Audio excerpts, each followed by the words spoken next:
When people remember the Peanuts comic strips and television specials, they often recall the main characters first: Charlie Brown, Snoopy, Linus, Lucy, etc.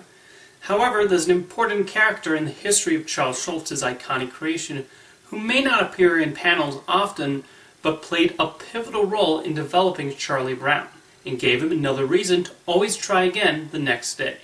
And I'm referring to the Little Redhead Girl.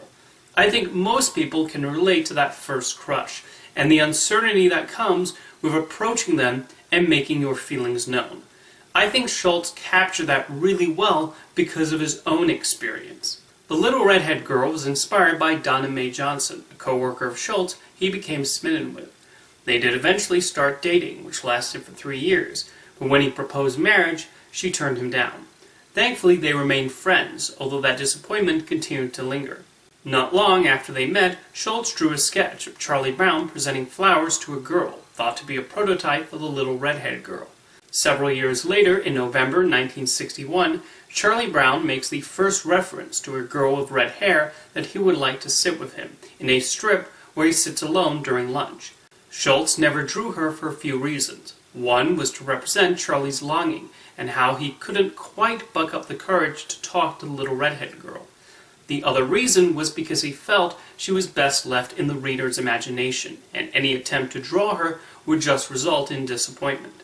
In 1969, there were a series of strips where Charlie Brown finds out she is moving away, and we see the distress this causes him. Thankfully, he does see her again at a ski trip, and proceeds to fall flat on his face before he gets a chance to talk to her. Charlie Brown was not the only one affected by the Little Redhead Girl's presence. In a series of strips in 1972, Peppermint Patty meets her at summer camp and becomes self-conscious upon seeing her. Schulz then drew some genuinely heartbreaking strips of Peppermint Patty doubting herself and whether anyone can like her the same way Chuck likes the Little Redhead Girl. Peppermint Patty is my favorite Peanuts character not named Snoopy, so I especially feel sad seeing her like this. The closest Schulz ever drew the Little Redhead Girl was in a 1998 strip, where she is seen in silhouette and seen dancing with Snoopy.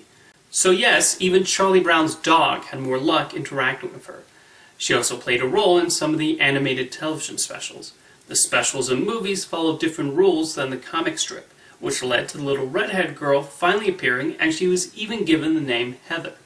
In the 1967 special, You're in Love, Charlie Brown, we see his attempts to capture attention, which, in typical Charlie Brown fashion, end up with one failure after another. However, the special does end on an uplifting and hopeful note when he finds out the Little Redhead Girl likes him too. She also became a focal point in 1977's It's Your First Kiss, Charlie Brown. She is the homecoming queen, and Charlie is assigned to escort her at the dance, after a tough game where Lucy continually causes him to screw up. Everything bad that happens to Charlie Brown in the special is Lucy's fault, but does she get the blame? No, everyone gets angry at him. That's not fair. In any case, Charlie Brown does finally get the chance to kiss Heather, and then wakes up the next morning to find out he has forgotten what immediately followed. Good grief. Happy New Year, Charlie Brown, aired on New Year's Day, 1986, has him trying again as he wants to invite the Little Redhead Girl to a party with his friends. Again, failure greets Charlie Brown at every turn as he finds himself getting stuck in her mail slot and then falls asleep at the party and misses the chance to dance with the Little Redhead Girl. Honestly, he should count himself lucky, as falling asleep outside on a cold snowy night with only a shirt on is an easy way to get hypothermia. Charlie Brown should not be in school in the next scene. She next made a brief appearance in Snoopy the Musical during Peppermint Patty's song Poor Sweet Baby, which also reused animation from It's Your First Kiss, Charlie Brown. The most recent television special to feature her was 2002's A Charlie Brown Valentine. As the title implies, it's about Charlie Brown working up the nerve to give a valentine to the Little Redhead Girl.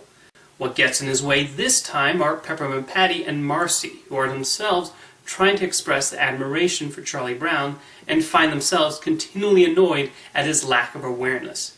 We also see the Little Redhead Girl briefly sporting a different haircut than in previous appearances.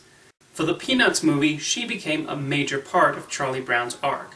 Throughout the movie, we see him trying to impress her by helping with their joint book report, practicing a magic act for the talent show, and learning to dance.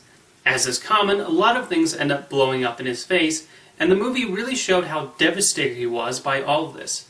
And yet his optimistic spirit did remain, and he would pick himself back up again. The film also presented peeks into his imagination, resulting in some charming hand-drawn animated pieces. Maybe the most touching scene in the Peanuts movie comes at the end, when he finally talks to the little red-haired girl. This moment really captured what makes him such an endearing character, as she outlines what makes him so admirable. It was hard not feeling a tad emotional, as not only did Charlie Brown finally succeed at talking to her, all the things he thought were a knock against him turned out to be positives. This was a landmark moment for another reason, as it was the first time the little red-haired girl spoke, as voiced by Francesca Capaldi. The Peanuts movie was a wonderful tribute to the legacy of Charles Schulz's comic strip and characters, and this was a lovely way to cap it off. To conclude, it's easy to see why the little red-haired girl has come to represent that uncertainty, making a good first impression. I think all of us had someone like her in our lives, and it's why she'll remain a timeless character. See you next time.